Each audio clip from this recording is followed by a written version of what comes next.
Class 11 के chapter 2 atomic structure का अब हम लोग न्यूमेरिकल से स्टार्ट करने जा रहे हैं।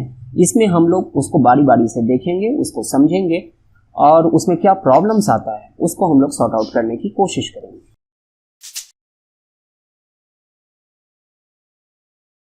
नमस्कार, मैं हूं संजय कुमार और आप देख रहे हैं chemistry arena, centre for excellence.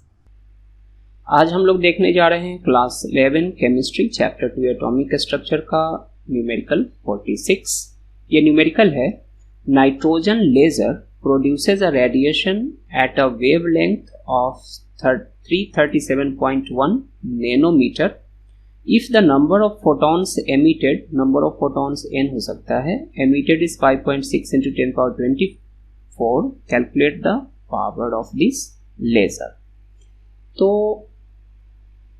यहाँ पर वेवलेंथ गिवन है उस फोटोन का, उस रेडिएशन के फोटोन का, और नंबर ऑफ फोटॉन्स इतना है, तो पावर जो होता है वो actually total number of photons के एनर्जी का होता है।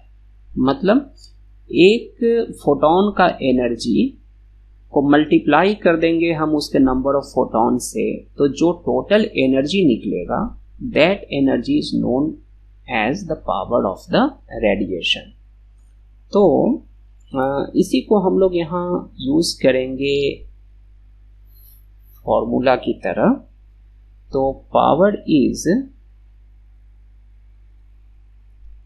the sum of energy, the sum of energy of all photons। उसमें जितना फोटॉन्स होगा उस सब का ये सम होगा। तो इस तरह से लिख सकते हैं, that is power of radiation equals n into del E, जहां डेल ई उस का जो एक फोटोन है उसका एनर्जी है, ये energy of one photon, energy of one photon. तो ये एक एनर्जी का फोटोन है और उसको नंबर ऑफ फोटॉन्स, n जो है ये नंबर ऑफ फोटॉन्स है, तो उसको नंबर ऑफ फोटॉन से हम मल्टीप्लाई कर देंगे तो टोटल एनर्जी निकल जाएगा। तो एनर्जी हमारे पास है नहीं, हमारे पास लैम्डा है, तो इसको लैम्डा के लिए मॉड्यूलेट करना होगा। तो equals n into del E equals, हम लोग जानते हैं किसी फोटॉन का energy equals H C by lambda होता है, तो n into H C by lambda हो जाएगा। और हम लोग यहाँ पर जो पावर हम लोगों को ये निकालना है, इसके लिए हम लोग इस फॉर्मूला का यूज करेंगे। तो आइए सबसे पहले देखते हैं कि यहाँ पर गिवन क्या क्या है। तो गिवन है लैम्डा, लैम्डा इक्वल्स ये वाला यहाँ है, लैम्डा इक्वल्स 337.1 नैनोमीटर। हम नैनोमीटर में यूज नहीं करेंगे क्योंकि हम स्टैंडर्ड फॉर्म में रखना चाहते हैं। तो 337.1 into 10 to the power -9 nano के लिए हो गया और यहाँ मीटर आ गया। n का वैल्यू हमें चाहिए ये वाला, तो n यहाँ दिया हुआ है, ये वैल्यू है नंबर ऑफ फोटॉन्स का। तो n equals 5.6 into 10 to the power 24। ये नंबर है तो इसका कोई यूनिट नहीं होगा, ये एक्चुअली है नंबर ऑफ फोटॉन्स, ये नंबर ऑफ फोटॉन्स है। तो अब हम लोग यहाँ निकालें पावर, पावर का ये फॉर्मूला हम लोग यूज करेंगे।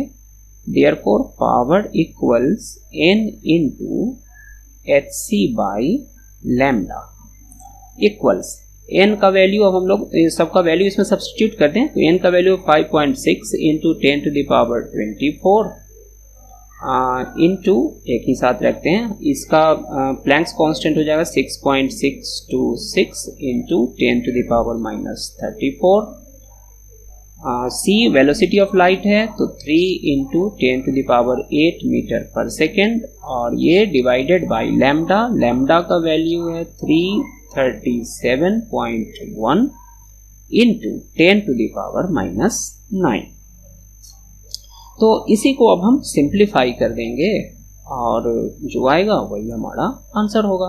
तो 5.6 इंटू 6.626 इंटू 3 डिवाइडेड बाई 337.1, इसको जब हम डिवाइड कर लेंगे तो आएगा 0.3302 इंटू 10 का पावर।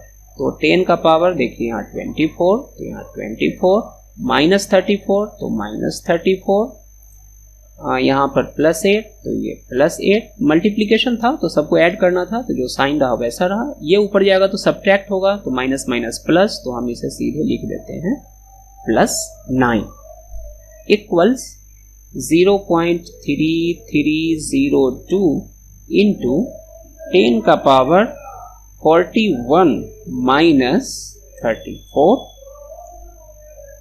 इक्वल्स 0.3302 इंटू 10 का पावर 41 में से 34 को सब्ट्रैक्ट करेंगे तो 7 आएगा।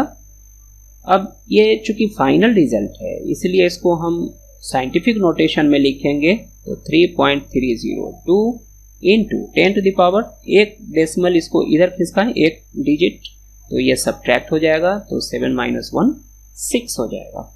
एनर्जी है या पावर है तो इसका आंसर आएगा जूल में, तो इसका आंसर हो गया 3.302 इंटू 10⁶ जूल।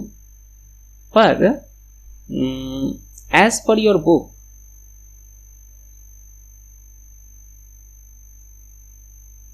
इसका आंसर गिवन है 3.3 इंटू 10⁷ जूल।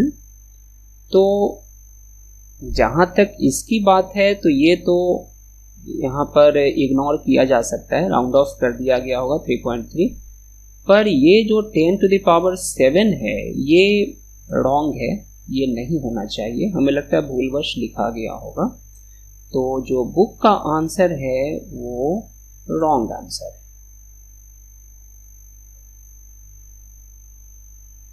आज के लिए बस इतना ही, तो फिर मिलते हैं नए न्यूमेरिकल के साथ, तब तक के लिए धन्यवाद।